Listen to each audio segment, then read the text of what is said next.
non-believers, will you crumble? Or will you stand tall?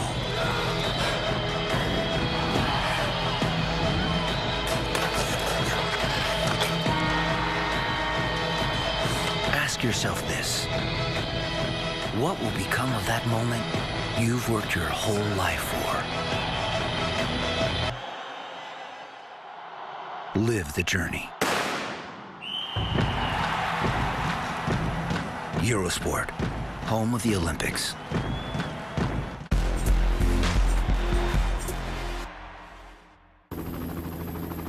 Welcome back. 3 minutes and 30 seconds now for our three leaders, with 43 kilometers to go. And the wind starting to pick up from the east, blowing in an east-west direction. They've had a headwind for the vast majority of the day, but that certainly hasn't dampened things in terms of the average speed. Yesterday was very, very fast indeed. Today is going to be another remarkably fast day, given the distance. Today, the longest stage of the race at 230.2 kilometers. 3 minutes and 30 seconds for our three riders out in front. As each kilometer ticks by, Magnus, this looks like it's going to be very, very difficult for these riders to, well, not to get brought back, but it's going to make it very hard for the bunch. They're going to have to work extremely hard. And looking at the rate of deduction we normally apply to situations like this, they're not going to get caught till quite deep into this race.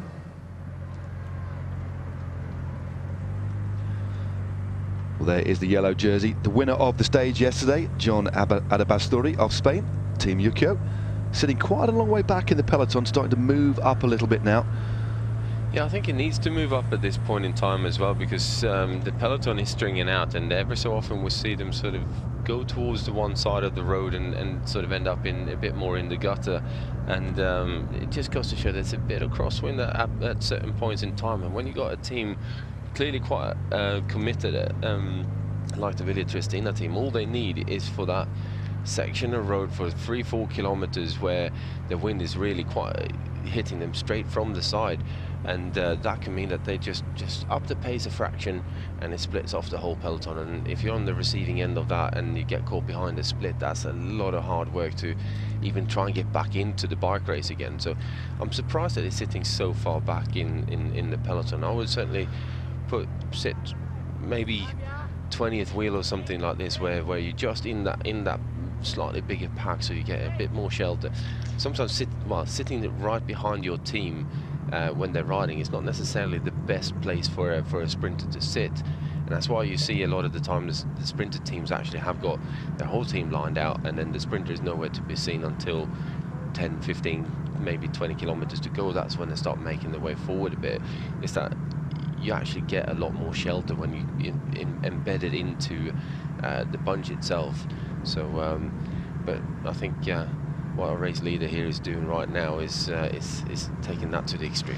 He certainly is. I mean, earlier on, 10 or 15 k's ago, still Villa Triestina, of course, leading the chase, but he was halfway down the peloton, and I must admit, it's not often you see leaders of stage races so far back. I think he's still can't see. We see Moretsko there. Moretsko, remember, the little rider, sat in about 8th or 9th position now. He's wearing the green jersey, but still no sign of our race leader.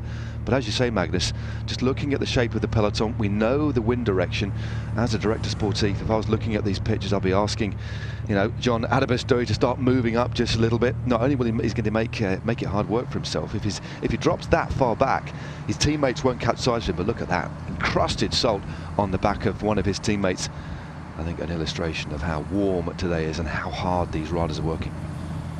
We should also probably mention that it's going to be a completely different sprint today compared to what it was yesterday, because yesterday, with only 88 kilometers of racing, the majority of the guys here will come into that kind of a sprint fairly fresh. Yeah. Although it was a hard stage, it was a high average speed, it still won't have wore the riders down to the same extent. So by the time we're sprinting after 230k, it's a different bike race altogether, and it's certainly a very different sprint. So it wouldn't surprise me if we see a couple of different riders coming into play today, and some of the more senior riders and the riders who've spent a bit of time in Europe getting the big mileage done, and you know, learned how to sprint after after a classic, for instance, after 250, 260 kilometers, then you know, by the time you get used to that, then it always seems like a 230k day is not actually all that long. I certainly know from my own experience that by the time you'd done Milan-San Remo, everything after that was kind of easy, because it was just, it meant that you did 50k less, and you know, it was only sort of taking into account probably about 40k from the second feed to the finish, and you know, that was quite an easy job. Yeah, one of the longest classics on the calendar, just under 300 k's. In fact, the longest one. Yeah, 295, 285 k's, depending on the course. The slight variation on the course, but around. And then add in about 10k of neutral at the start as well to get out of Milan. That's right, a very, very long day indeed. Often tops out at well over 6 hours. The only race approaching that sort of distance is generally the World Road Race Championships, but that generally is about 270, 280 k's. But no, the longest race of the year. And it's a long stage today. 230 k's for stage 2 of the Tour of Hainan.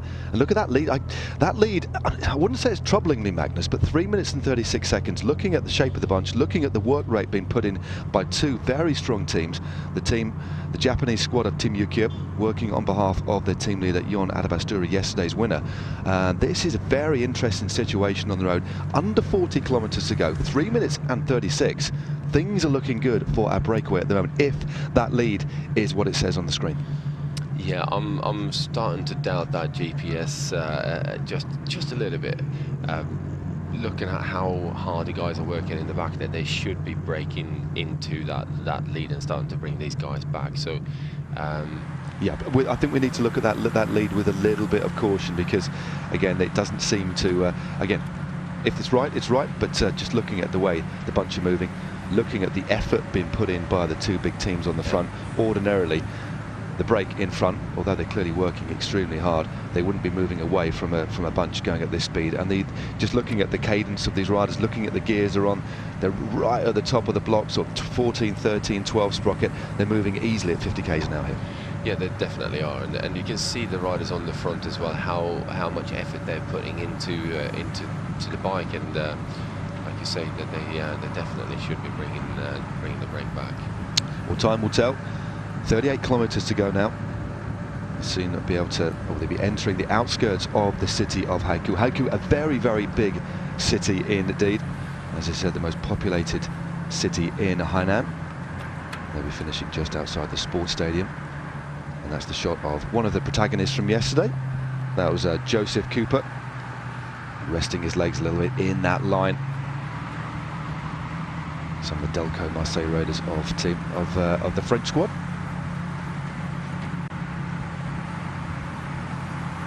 And still, we see our race leader Jon Adabasturi riding with, well, he's looking pretty confident, but if I was his director sportive, wouldn't be overly happy that he's riding so far down the bunch.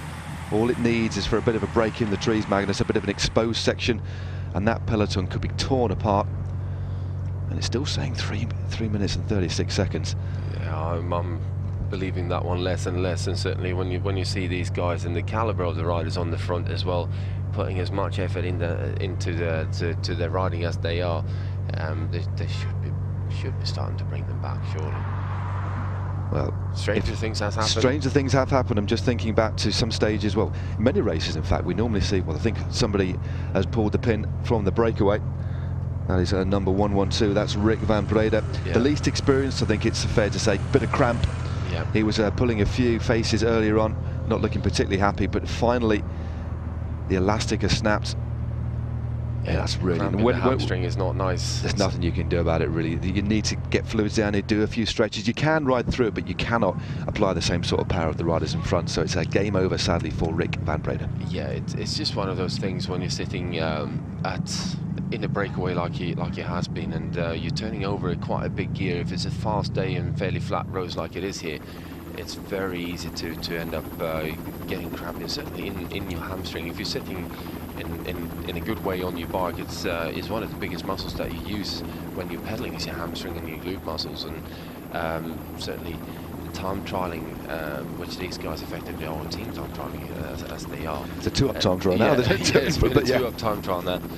It does tend to really wear your hamstrings down, and it's the first thing that you tend to cramp up in when you're riding like this. And Very, very painful indeed. There's just no comeback from it either. It's not nice at all. I mean, if you're out riding, and I mean, you can do it. I've managed to ride through cramp, but I've never been in a breakaway and had it and survived. Generally, you do a few stretches, drop your heel down, stretch your quads out, your hamstrings out as much as you can, but more importantly, you just need to get fluids down you. Yeah, you certainly do, and like I said, you can see on Van Breda there that I think he's not quite drunk enough today. He's sweating an awful lot and losing a lot of minerals, and by the time you do that, and it's usually they sort of send that letter on the post, and it arrives quite quickly with the cramp. It certainly does. Nothing he can do about it. So leaving two riders out in front, and on your screen is Fabian Leonhard, and just rolling through now, the Canadian, 26 years of age, riding for the American Jelly Belly team. That's Jordan Chain. Very good rider indeed. Was third overall this year in the Tour de Beauce. That's a very hilly race in Canada. Top 20 in the Tour of Alberta as well. So a solid rider. But just looking at his build as well, looks more of a climber than a TT specialist or a rouleur, but is equipping himself particularly well already today. Yeah, you're saying that, but then looking at his position on his bike, it looks like basically he's taken his TT bike and set his road bike up exactly the same, just put a different set of handlebars on it. So his style and the saddle that he's using sort of is more lent towards almost a position of a triathlete or a TT specialist. No, it certainly is. It's generally the triathletes, and yourself are a very experienced triathlete, ventured into that discipline following your professional career, but yeah, you do have a slightly different position on the bike, tilted far more forward to replicate running, is the best way of putting it. Yeah, it is, yeah, and it all depends on what you get used to and how you prefer to sit, but there's an awful lot of testing needing to be done to find the right position on the bike to be able to run fast stuff off the bike. So I found that very, very interesting indeed too. Here we go, our race leader has moved up onto the right wheel. About time. He was languishing near the back of the bunch, but clearly feeling very, very good. He's put his teammates to work at the front. That's young Adabasturi of Spain, riding for the Japanese team of Yukio. Just sat on the wheel. I think he's one of his main rivals today. That's Jacopo Maresco, the fast finishing Italian. So 3 minutes and 15 seconds still the lead. They've chipped only 15 seconds away.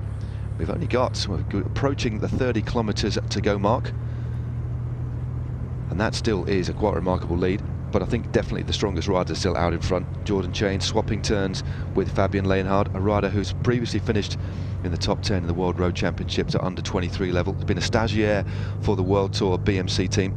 A very, very classy rider indeed, but making the bunch really chase. And would you think in the peloton now there's going to be panic stations, because they're going to know the situation out in front. They've lost one rider. Two riders out in front means it's far harder for these riders to stay away now. Yeah, it certainly will be harder. They've lost one of the engines in that group, and when that happens, you just don't get the same amount of recovery, and you have to spend a bit more time on the front of taking wind. And it's just a question of time then before you start slowing down. It certainly is, but longer turns on the front generally. When you lose your numbers in a breakaway and it gets down to 2, you generally do. These riders at this point could do 30 seconds to a minute on the front before swinging off to just make sure that the rider behind gets enough rest. If you start swapping turns too quickly, there's no time to recuperate. You basically put yourself into the reds. They're going to be long, steady, evenly paced turns when there's two riders out in front.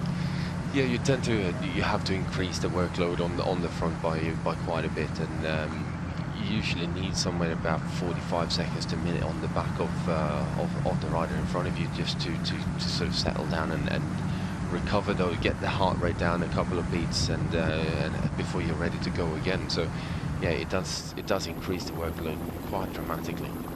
Well, there we go. There are our two leaders, still with that healthy lead of 3 minutes and 15 seconds. Fabian Leonhard of Switzerland, riding for the Austrian team of Vorarlberg, and with him for company is Jordan Chain, riding for the American Jelly Belly team, himself a Canadian, 26 years of age.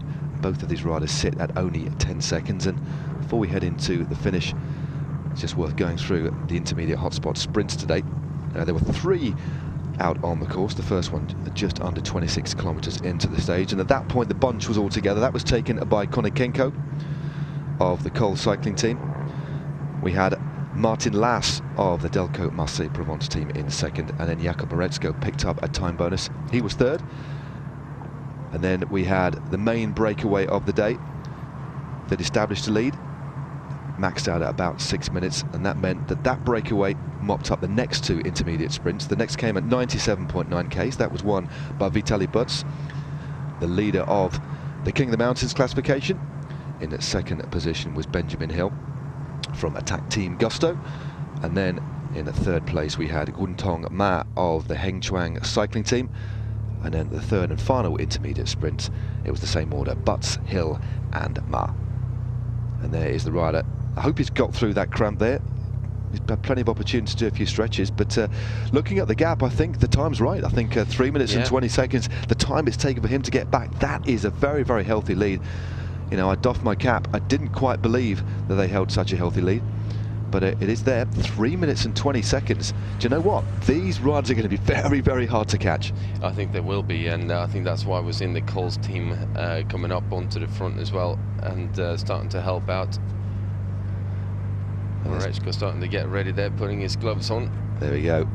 We normally use that as a metaphor, but he literally is putting on his gloves, thinking about the finish that is still to come. But they have to overhaul our two leaders out in front, who have a very, very healthy lead of 3 minutes and 20 seconds. So stage 2 of the Tour of Hainan, there is the peloton. The vast majority of the field are there, save for two riders. We have two riders out in front with a very healthy lead of 3 minutes and 20 seconds. Fabian Leonhard of Team Vorarlberg is out in front, and for company he has the Canadian rider Jordan Chain of the American Jelly Belly team. They've now got a cross tailwind assisting, and we're just looking at the possibility of this break actually catching the bunch out. Yeah, I think it's becoming more and more likely for every kilometre that passes. But I'm also somewhat puzzled as to the guys on the front of the peloton here now. They seem to be taking very, very long turns on the front still. There's enough riders there now to really start going a bit more of a through and off, as we say. So you're taking you're basically hitting the front and then peeling off and letting the next rider come through and take their turn, which tends to drive the tempo up a bit more in the bunch. And you can do that by the time you have 5 or 6 riders taking turns. You can do a much shorter turn, much harder turn on the front, and you just constantly just hitting the front as hard as you can and peeling off, and that will drive the pace up in the chasing group. But these guys are still doing a good 20-25 seconds on the front before they peel off. And I would certainly, if that was me sitting there now, start telling the guys, right, okay, let's really ramp this up now, because these guys are becoming very dangerous. They certainly are, and I do think they now have the benefit of that tailwind, which is going to assist. And they look like, I mean, clearly they've been riding hard. The longest stage of the race, 230 k's.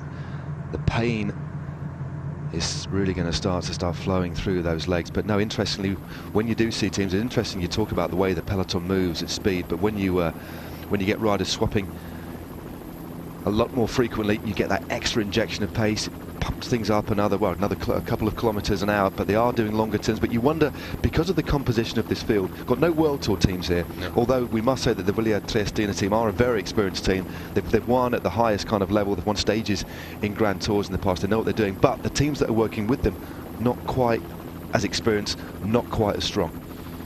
Yeah, that is true, but regardless of that, I think these guys are riding with race radios here. They can get that kind of information and guidance from the team managers in the car. But also as a more experienced rider, if you're one of the Villa Triestina riders here now, then you would kind of guide the guys around you and say, look, let's just take that shorter turn, let's press on a little bit more, and let's bring this pace up, because otherwise we're just going to sit here riding hard on the front for very little reason. And you know, it's vital that they do catch those guys out front now. It certainly is. Well, as you said before, the Cole cycling team, That's the team in the blue and green, the Ukrainian squad. I've got to say, they got the nicest colour bikes as well. Yeah, I do like that baby blue Colnago bike. It's very nice bikes. Stunning. Yeah, so nice bikes, nice kit for the Ukrainian squad, and they've already got a jersey as well. That isn't going to change. Vitaly Buds will still be in the King of the Mountains jersey at the end of the day, assuming he finishes nice and safely in the peloton, because there were no points on offer at all today, just the intermediate sprint with those handy time bonuses. Jakub Orecko picked up one of those earlier on in the day. No time bonuses so far for Jon Adabasturi, so it's all going to come down to the finish. And at last we see the lead now starting to come down. Hovered around 3 minutes, back up to 3 minutes and 30 seconds, then down to 3:20, and now with just over 28 kilometers to go, the lead stands at 3 minutes and 5 seconds. So it's hanging in the balance, but the wind will be assisting the two riders out in front. Had the wind been in the complete other direction, it would have definitely been advantage peloton, especially given the troops assembling at the front. But these high speeds making it a lot more difficult to eat into the lead, as we see another one of the Team Yukio riders heading to the front, and another view just to the back of the peloton there. But there's an indication of the wind. You can just see the foliage and the trees blowing there. That wind is really quite strong. Yeah, it definitely is, but that should help the peloton to bring the brake back as well.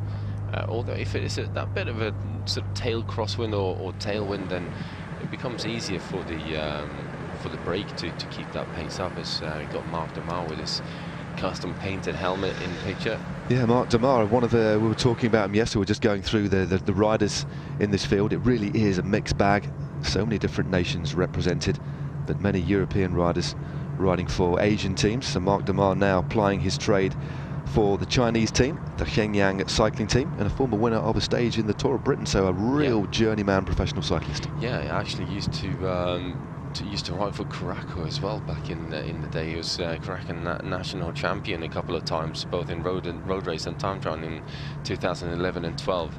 And it's gone through, rode for Rabobank for a number of years. Went to United Healthcare and then went to Quickstep for a year and then back to United Healthcare. So it's a man with a lot of experience. It certainly is. Well, as we head in towards the finish, we're just going to take Hassel. Hello and welcome back to stage 2 of Tour of Hainan. Still two leaders out front, although the break is coming back down to about 3 minutes now. Our two breakaway riders, Jordan Shane and Fabian Lienhardt, still doing a very good job out there, holding that gap open. Yeah, they certainly are. 3 minutes and 5 seconds. Amazing work rate. Thinking about the power that those guys are having to unleash at the moment. Must be pretty incredible. Wouldn't mind seeing the power files of those two guys, especially for the latter part of the stage. That'd be interesting. But no, two teams assisting, well, three teams assisting with the pacemaking now. Team Yukio, the Japanese squad of our race leader, Vilja Triestina, and also the Coles cycling team.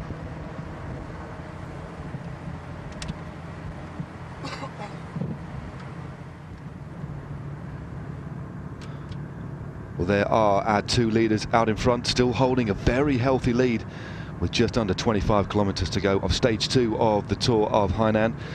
Fabian Lienhardt of Switzerland riding for the Austrian team Vorarlberg squad. He is the rider just in front at the moment with that yellow and black kit. And just behind him, we have the 26-year-old Canadian riding for the American Jelly Belly team, and that is Jordan Shane. And Magnus, I must admit, mightily impressed with the strength and determination and grit of these two riders out in front. The big question is, can they hold on? I think that is it's the million-dollar question right now, whether they're going to be able to do that or not. It looks like they're turning into the wind a bit at the moment, just not quite keeping the same sort of speed going. You can just see on the trees there the direction of the wind. No, it's so hard to hold off a peloton moving at this speed. I'm surprised that they still have a lead of over 3 minutes. Came down from 3 minutes 30 to 3:20 to 3:05, and they're holding steady at the moment. But you just wonder how much longer they can keep pressing on at such a high rate of knots. And I think they have, as you said, I think they're just swinging into a little bit of headwind briefly, but then they'll pick that tailwind up again, and it won't be long. In the next 10 or 12 kilometers time, they'll actually hit the coast before they move in in a westerly direction to the east side of Haikou City, and to the finishing just outside the Hainan International Convention Centre.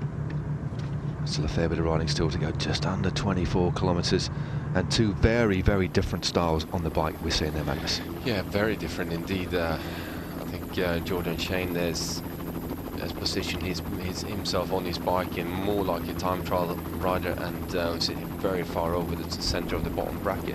It usually means that you're using your quads on a lot more when you're pedaling, rather than using all the muscle groups, the hamstrings and the glute muscles as well when you're doing your pedal stroke. But clearly very effective for him so far. It certainly is. Had a good year. Some good finishes in some of the hillier stage races in his native Canada. But looking at the lead now, with 23 k's to go, down to 2.5 minutes, it really is starting to tumble now. A few other teams adding some firepower to the front, and just see the rider in third position. That's Joseph Cooper of the Australian Iceaway team. He is the New Zealand national road champion. Very, very active yesterday in the breakaway, and also assisting with giving the extra momentum to the bunch at the back end of the stage. So extremely strong rider. So that's some real firepower that we're seeing in the front now. Yeah, he was impressive yesterday, having spent the whole day in the breakaway, and then got caught and managed to still get up there in the final and help his team out. And I do like seeing that in the rider. I like that sort of fire in the ability to help the team out with whatever you got left, even if it's one turn that you can do for a couple of 100 meters. That means that someone else get to rest for that part of stretch of road. And I just love when guys are sort of committed to the team and just really giving it everything they have. Yeah, that's certainly the type of rider you want to have as a teammate. It's the type of rider you want to have as a direct sportif and a team manager as well. Riders who ride in a selfless fashion, they're given opportunities to take the lead from time to time. It's especially good to see riders who are willing to give it everything. You think that the tank is empty, the breaker has been caught, all hopes of any victory for themselves has been snuffed out, but still they'll ride on the front and completely empty themselves for their teammates, and that's the sort of spirit you want. And also, when you see riders riding like that within a team, also, it sets a really good example for the younger riders in the team, yeah, and it fosters a good spirit of teamwork in the team as well. Yeah, it definitely does, and like I said, you just love to have a rider like that on your team. Especially a strong one, and here he is on the front there, flick of the elbow, very, very strong indeed. Reminds me very much of another New Zealand rider from a few years back now, Julian Dean, when similar physically, yeah. Yeah, very similar riding style as well. Julian Dean, very, very good.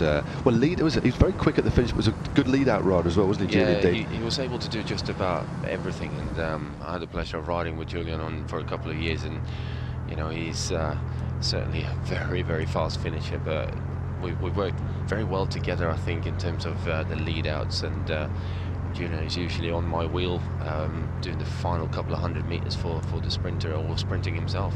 I mean, whilst we're on the subject of sprinting and lead-out riders, we'll have a chat about what it takes to be a lead-out rider, and the kinds of things that these riders will be saying to their teammates.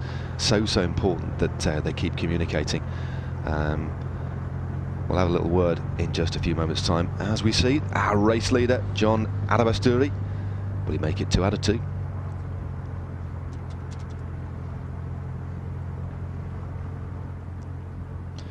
So Magnus, you've been a good sprinter yourself, but most of your career, when you weren't sort of smashing it up on the pavé in the classics and stuff, you were one of the finest lead-out riders in the world. But what sort of communication goes now? 20 kilometres to go. Is a lot actually said on the road, or is it just like an understanding between the riders? This time of the season, the guys will have done enough races together to more or less know what they need to do and understand each other on the road. So you don't actually need to communicate that much verbally. You sort of know what you want. It's just if there's something specific that needs to be said. And 20k out is more of a question of how hard do we need to ride to bring these guys back. How many riders do we commit to the chase? And that's never really down to the sprinter. It's usually the last lead-up man and maybe the 2 last guys that you have for the sprint, as we're just passing through the 20k to go sign. the last two lead-up men are usually the guys that make all those calls. How good are they feeling? How long a lead-out are they capable of doing at a certain speed? If you're on a good day, then it's actually quite you can commit more riders to the chase and to bring a break back. And sometimes you just have to do that anyway. If the break is going like they are today, then all of a sudden you just got to throw the kitchen sink at it. Look, we've got to bring these guys back, and then we'll have to deal with whatever we have to deal with. But in rough terms, the sprinter very rarely needs to communicate an awful lot with the team until the final kilometer or kilometer and a half. That's when he starts bossing the lead-up men around and telling them exactly where he wants them and so on. But most of the time, you find, like, let's take Mark Cavendish and Mark Renshaw. They've been doing that job for such a long time that Mark Renshaw knows exactly where Cavendish wants to be and how he wants it done. They've been through enough different types of finishes for them to fully understand each other, and in terms of what's needed. With that, it's that kind of sixth sense between you and as a lead-up man and the sprinter. I had that going with certainly with Stuart O'Grady. We were very much a very tight unit like that. We fully understand each other. Stuart never really needed to tell me what to do. It was more, I already knew where he wanted to be, and I was already on my way there by the time he said anything. Francesco Chicchi was another rider like that I managed to work really well with, and we fully understood each other in terms of how you sprint. And as a lead-up man, it comes down to understanding the sprinter's capabilities and what type of a sprint they want. Someone like let's take Pataki for instance.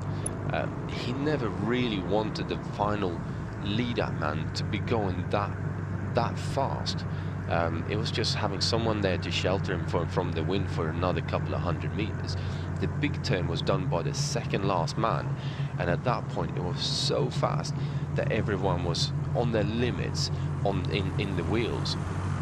And by the time it was usually Marco Velo that did the final lead out for Pataki, he actually backed off a fraction, tried to hold it for as long as possible. And then Pataki had that jump then, so his acceleration from a certain speed was so hard that by the time Pataki opened up the sprint, unless you didn't anticipated that move, you weren't coming back up to him again. It was just, you basically just followed his wheel into the finish line.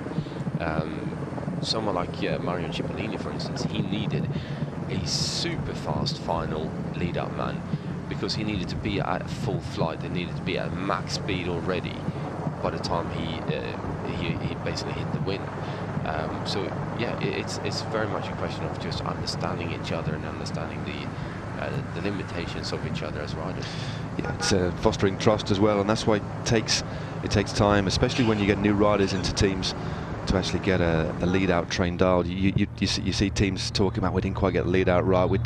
It can take several weeks, months in fact, even a year to get a proper lead out train completely and utterly dialed. And it takes time, it takes patience, and it takes trust and understanding. And as you say, not just verbal communications, understanding how your teammates are feeling just by looking at the way they position themselves on the bike, the kind of power they're putting when they're going through on the front. You know that, hey, he's not quite right, or he's on a really good day, and there's not a lot said until the back end. And then I think through Velon now we got that insight into peloton. For many people who haven't experienced what racing in the peloton's like, it is actually a very chaotic place. It can be quite a loud place at the back end of a hectic finale as well.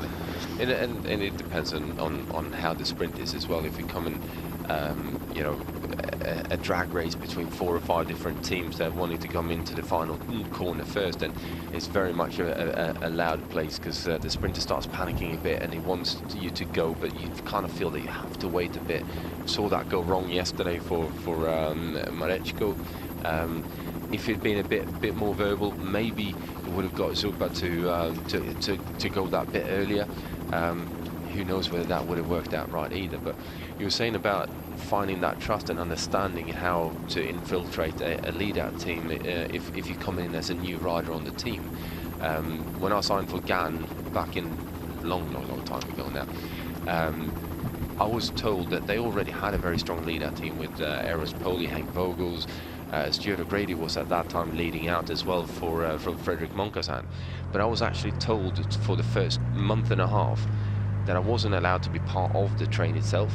I was actually sitting on Fred's wheel to watch how Fred was moving, how the train was moving, when they were moving, and understand the communication that was happening within the team itself, until they realized that I picked that up quite quickly, and then all of a sudden I just moved around Fred, and I was the last man for Fred.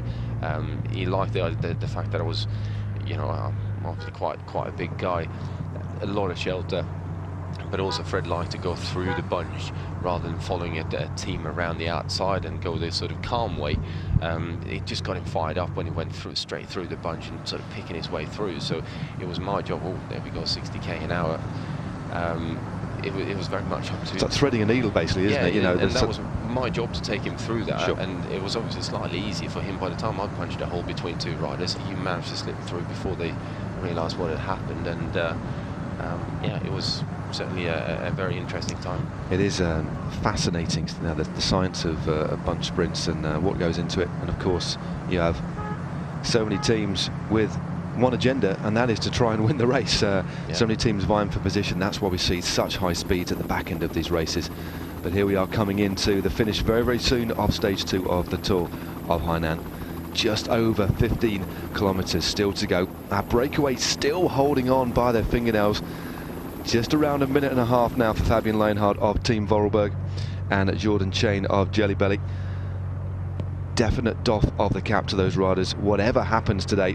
But now we see the riders from the Cole cycling team, the Ukrainian team, just adding a few more coals to that fire now, really building up the tempo. The wind completely behind these riders now, forcing them along.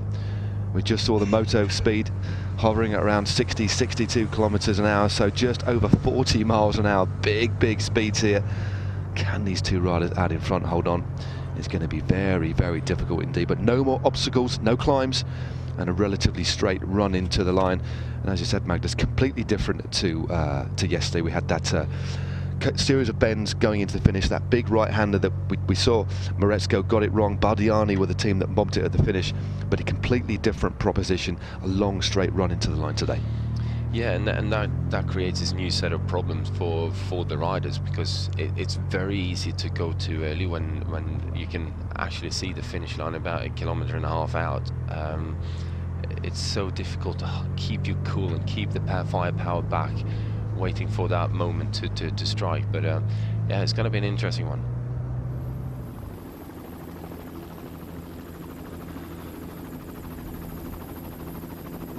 Coming now towards the sharp end of stage 2 of the Tour of Hainan, just going through the rather beautiful Evergreen Park, just on the outskirts of the biggest city in Hainan.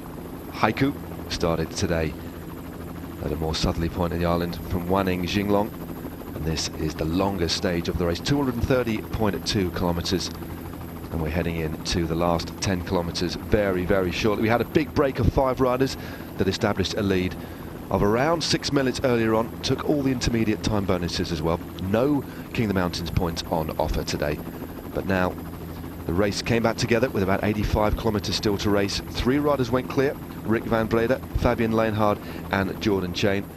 Rick van Breda of the Netherlands, of the Monkey team, he basically succumbed to cramp. He is now back in the peloton, so we have 2 leaders out in front. Still a reasonable lead, but on these long straight roads they're going to be in sight of the peloton, and this is the peloton at the moment, being led by the New Zealand road race champion Joseph Cooper of Team Isoway. Very, very impressive rider indeed. Was in the breakaway yesterday, the break that got caught, but ultimately still had enough fire, enough power in his legs to lead out his teammate as well. Very, very strong rider indeed. Great form on a bike. I mean, you're just doing the little signal there for a motorbike. He is absolutely flying at the moment. Yeah, he certainly is. And looking at the turn that he's taking on the front, and there's actually gaps opening up between between riders a little bit further down the peloton. But there's some very long turns that he's taking on the front at a very, very high speed. Just getting a little bit of a push there from one of the Villa Tristina riders, just to help him get in onto the wheels. it's amazing how much energy that actually saves, not having to make that slight acceleration to get back in onto the wheels again. It just means that he'll recover a bit quicker again, be able to take another big turn on the front, which is obviously going to help both his team and the team of Villa Tristina Italia. Yeah, definitely. That was Edouard Zuppert on the front doing a big, long, hard turn there. And as you say, there's that little bit of an assist to get him back into the line. The Italian squad will be happy of the help from any other team. One of the teams that we saw working hard towards the back end of the finish yesterday was the Bardiani team. Also a team we haven't talked too much about, and I think we should do before this sprint unfolds, unless these two riders were to take the day, of course, is the other one of the other pro-continental teams in the field, and that's the Delco Marseille Provence KTM team, the French pro-continental team, riding a sky blue kit. They had two riders in the top 10 yesterday. They had Emils Lipins and Martin Lass. They finished in 5th and 6th position. I wonder who was leading out who on that particular occasion, but we've got to talk about those as well. We've already talked about Moretska, Abel Asturi of Spain, but Michael Freeberg of Switzerland, clearly a very, very fast finisher indeed. Watch out for him in the white and black. And then Dylan Page of Switzerland too. Yeah, I think well, there's enough riders in here that are fast, but it's always that problem of getting to the right place at the right time, and that's what's so difficult with sprinting. And I think when you have a full leader team that helps you stay up there and get into the right position, it makes your sprinting so much easier. So for me, the impressive stuff is when you really have a rider who's able to freelance his way through the wheels of various different teams and find the right position again and again and again without actually having the backup of a team.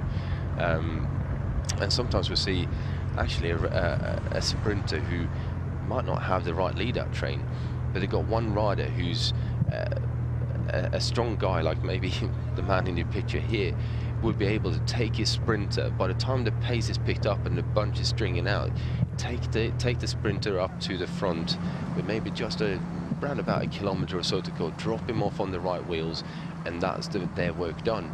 And that sometimes is about as good as a leader as you need as a sprinter, because unless you have that full team that can challenge another team for the team drag race, then you're better off finding your own way around the bunch. No, there certainly is a drag race today. Wide open boulevards heading towards the centre of the city here, the city of Haiku. 53 seconds now for our leaders, just under 10 kilometres to go now, 9.8 Ks, and these are cruel roads, big wide open boulevards. The peloton now, with this gap, they'll be able to see these two riders out in front and the small flotilla of vehicles just behind them. You can almost feel the pain here. Fabian Leinhard, the 24-year-old rider from Switzerland, he takes his turn on the front. Oh, we both know how it feels when you're sitting in this position now on the road, and you can almost feel the taste of finish, but you know that the bunch is bearing down on you very, very quickly, and you're just running out of legs, and every little lump and bump in the road is starting to feel, and you just, every time you hit the pothole, you just miss that bit of power, and it just kind of disappears out of your legs, and it takes another 50 meters before you really get on top of it again, and you're having to start changing gears more often than you did earlier on in the stage, where you had the power to just sort of roll over any kind of little incline or obstacle that you had to deal with. Well, there's the bunch. Great shot of the peloton searing through the streets of Haiku today. The two leaders still out in front, around 9.5 kilometres to go. Here they are. This is, it looks like, in fact, the Jordan Chain has actually jumped off the front. He has. That's a big surprise. Fabian Leinhard has now gone. It looked to me, Magnus, I'm not too sure if you agree, but it did seem to me that Fabian Leinhard was the stronger rider of the two, but clearly nothing left in the tank, and that can happen sometimes. You can look like you're pretty strong, but suddenly the lights go out, you're on empty, and basically you hit the wall, especially looking at the effort they put in over the last few kilometres, and especially at the stage today, the longest stage of the race, 230 kilometres. To sustain that effort was a Herculean task. Yeah, it definitely is, and by the time you go over that 220k mark, then all of a sudden it's a different energy system that's being used, and like you said, lights go out very quickly. Then you can feel fine 1 kilometer, and then 300 meters after that, all of a sudden you're completely legless, and you just can't keep that intensity up. So Chain really kind of feels that he could go quicker on his own, and that was the right move at this particular point. Around 9 kilometers to go of stage 2 of the Tour of Hainan, from Wanning Jinglong to Haikou, the longest stage of the race, and we have one leader out in front, and that is the 26-year-old Canadian Jordan Chain of the Jelly Belly team. This is the bunch pursuing him behind, being led by the Williad Triestina team. One long line now, and you can just see the rider just in front, and that is Fabian Leinhardt, who's come back very, very quickly indeed. So one rider out in front now. Yeah, interesting to see Mareczko so close to the front here. Yeah, 4th or 5th position. You'd think you want to drop back a little bit. Yeah, definitely want to move back a bit further than that. Also, Joe Cooper has just gone back to his team now, so he stopped taking the turns on the front for to bring the brake back. Clearly, they feel that they got them in their sights. They know that they're bringing them back at a rate that they're comfortable and happy with, and he's just now gone back to try and shelter his team a little bit. Looking at the wind, there's still quite a strong wind out there, so this could mean that we're going to have an interesting last couple of kilometers, because we do go along the seafront, and yeah, we could end up with a bit of a crosswind sprint. Yeah, it's going to be the wind had definitely played its part today, and very hard first 100, 150 kilometers, pretty much into a block headwind, and then the riders swung to the left, headed in a more northerly direction. And then these last few kilometers that have all been very thankful of the wind in their back. Extremely high speeds. We saw very high speeds on yesterday's stage. The stage was run off at a quite incredible 48 kilometers an hour, but it was a short one. It was a stinging pace set yesterday, only 88 kilometers, but the complete polar opposite today. A real war of attrition, a long, long day, and there is the arrowhead formation of the peloton. Still one rider just out in front, but as we saw Joseph Cooper just drop back, he's going to want to think clearly. He's one of the main lead-out riders for Michael Freeberg of the Australian Isoway Sports Wellness team. It won't take long now before that peloton starts to fragment there. Now you can see how the front sort of 30-40 riders are moved over right into the gutter of the road, and usually by the time that happens, it's a question of maybe a minute or so before that elastic snaps between some of the riders. Exactly. There's no real massive changes of direction at all. It's just a very, very straight run into the line. Maybe that's why Mareczko's gone up, sitting that bit closer to the front. He wants to make sure that he's on his teammates' wheels if they are to do something. Well, you can just see the waves breaking on the beach. An indication of the wind direction, but still 32 seconds. This is a superb ride by Jordan Chain. Absolutely wonderful bit of riding, and that is the echelons not an echelon starting to form, but an echelon formation just at the front. These sprinters teams happy just to give just enough room for them to continue to ride through on the front, but forcing everybody onto the left-hand side. But just look at the face of Jordan Chain now. This is a remarkably brave ride by the 26-year-old Canadian rider. Starting to die 1,000 deaths now, bobbing and weaving. It was quite smooth earlier on, but you can just tell now the fatigue is really starting to set in. Yeah, and that's not a good sign when you're starting to look around, because you feel that you're not going fast enough, and you're just wondering how long far behind are they. And on this road, he can look around and he can definitely see the bunch. Look at that, long straight boulevards, beautiful coast, miles and miles of sandy beaches.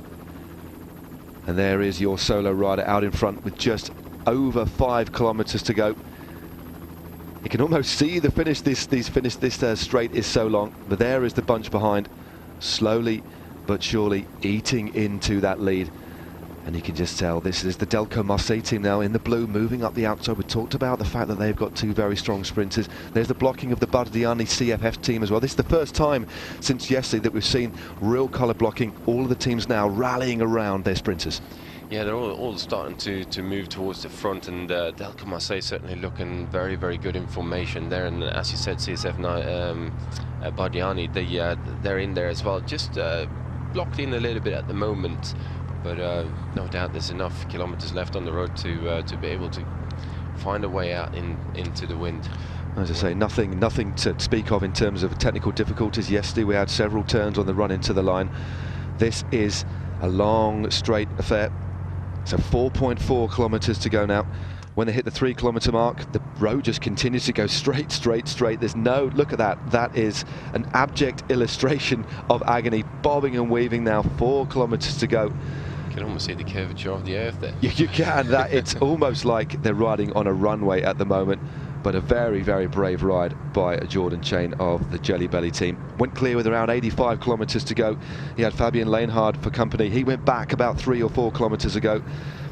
And then previous to that, they also had Rick van Breda of the Netherlands. 3 riders, a lot easier than 1. But it is looking very, very difficult. But if there's going to be a most aggressive rider award, I'd imagine they'd give it to him today. I think so, yeah. You'd be a bit cruel. You'd be a bit of a cruel commissaire if you weren't to give it to this rider.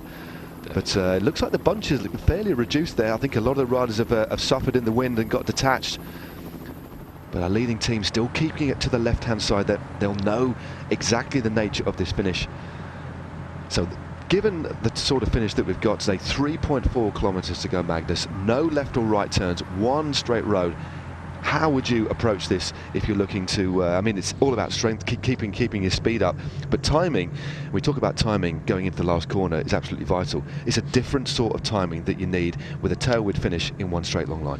Yeah, it definitely is. It kind of comes down to how many riders you have in basically to dispose for the final couple of kilometers, but you don't want to hit it too early, that's for sure. So just under 3 kilometres to go, stage 2 of the Tour of Hainan. We have 1 rider out in front on his own. That is Jordan Chain of Canada, riding for the American Jelly Belly team. But this is the situation just a few seconds behind. This is the peloton being led by the Villa Triestina team. They have their sprinter Jakob Moretsko in the green jersey as leader of the points classification. The yellow jersey wearer is Jon Arabasturi of Spain, riding for the Japanese team Yukio. He won yesterday. There he is, just sat in about 3rd or 4th wheel on the left-hand side, and it's now Bardiani CSF who take to the front. And there is the winner of yesterday's stage. How's he going to fare today? He took it by a couple of lengths yesterday, looking very, very confident. But interesting, we just saw Jakob Moretsko, Magnus, move to the front, exposing himself to the wind a little bit. Yeah, he's just he's sitting very, very close to the front there with still just over 2 kilometers to go. So I'm not quite fancying that kind of positioning from a sprinter. I think Arabasturi is sitting in a much better place right now. A couple of wheels further back, but he's still in a position where he can move himself around and not get boxed in. But the challenge is definitely kind of going to come from behind, and that's the biggest problem with these straight sprints, is that you sit there on the front, you think you're in a good place, but unless your team is able to line out the peloton and everyone struggle to move up, then you're always opening yourself up to getting boxed in as the teams are starting to move around and start chasing positions themselves, and you can be in 3rd, 4th wheel, and all of a sudden there's a whole bunch of guys coming around and you find yourself in 20th. Well, it is going to be an absolutely chaotic sprint with this tailwind. The bunch now spread across the road, but we still have our leader out in front, Jordan Chain.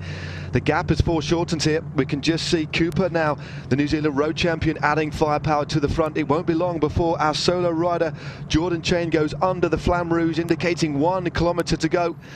Can he hold on? I don't think so, sadly it is Cooper who takes to the front. Remember, he has Michael Freeberg for the Isoway team, who was 3rd yesterday. Look out for Freeberg in that black and white kit. Who is going to take the victory on the stage 2 of the Tour of Hainan? Will it be yesterday's winner, Jon Arabasturi of Spain, riding for the Japanese team, or will it be Jakob Moretsko of Italy? But still, we have 1 rider in front. Jordan Chain, incredibly, is holding on, but here finally come the bunch, being led by the Isoway Sports Swiss Wellness team of Australia. Has he got enough left in the tank? The Flamme Rouge is done. The bunch are now coming up, being led by the Villa Triestina team. Bardiani CFS are also there. Delco Marseille are now moving in that sky blue kit. Sad for Jordan Chain. He is now being absorbed by the peloton. 700 meters to go now. We now have the Ukraine team of Colt Cycling taking things up at the front. The Isoway squad are also in attendance. A couple of riders there also moving up from the Team Novo Nordisk as well. But the sprint has now been opened up by the Australian squad of Team Isoway. Then Freeberg, it hits the front now. Bardiani CFS in third place as well. Moretsko is also there in the green jersey for Villa Triestina. Who's going to take the victory? Moretsko opens things up on the inside. The Italian sprinter hits the front in the green jersey. That's incredibly low style he has. Also right from Delco Marseille moving up on the left hand side, but Moretsko takes the win. Punches the air with delight. Went early on the left hand side, hugged the barriers. Moretsko, second yesterday, makes amends, takes the victory today. Well, what a sprint, Magnus. Moretsko takes the win. Fine sprint. The pressure was on his shoulders, but he certainly delivered there. Yeah, he did. He moved himself into the right wheels all the time. He was able to just move from wheel to wheel as he lost one rider after another from his team. But very well timed sprint. Hold on, I want to say that as low as he gets over the front of those handlebars, I think he needs to kind of keep his head up a bit, because he was definitely going in towards the barriers there certainly on one occasion. He had to correct himself, and it's almost Caleb Ewan style. We see this the style of Caleb Ewan. Gets very low, extremely aerodynamic, but all the weight's over the front wheel. Yeah, all the weight over the front wheel, because he's starting to veer over to the barriers there, and it could almost have been an Abdujaparov there. Yeah, Demalajin Abdujaparov, one of the more flamboyant sprinters of his generation. No doubt you locked horns on a few occasions with him, but a big win today for Jakub Moretsko.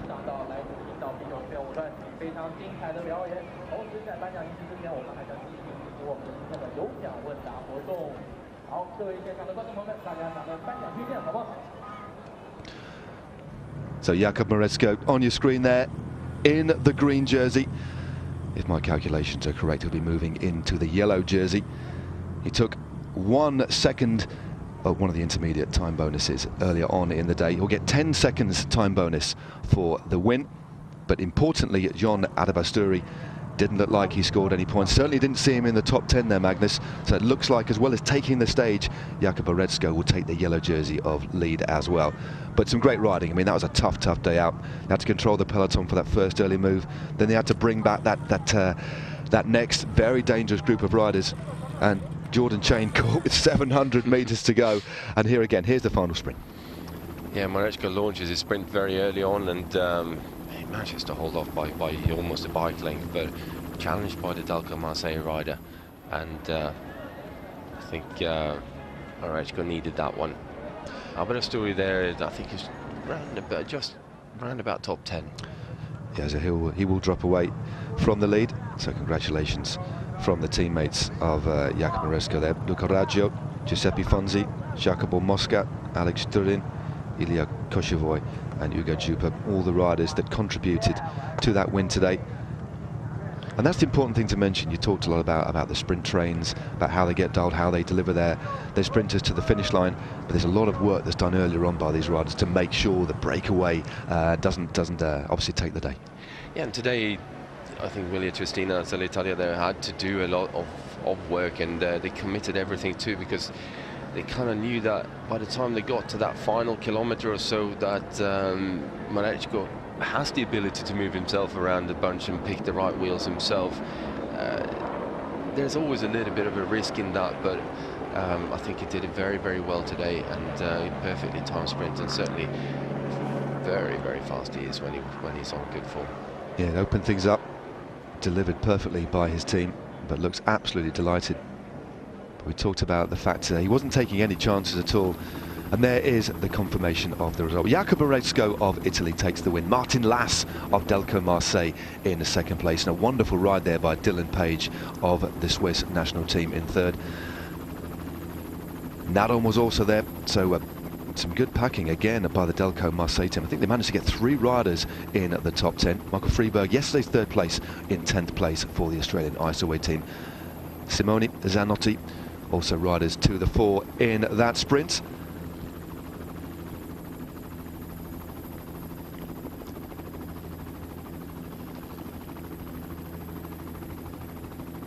So John Adabasturi has been deposed as the leader of the race. Your new leader is Jakub Marecko. He took the stage today. To Marecko, if our calculations are correct. We get confirmation of that on our screens very shortly for you. But Marecko will be the leader of the general classification. He'll also be leader of the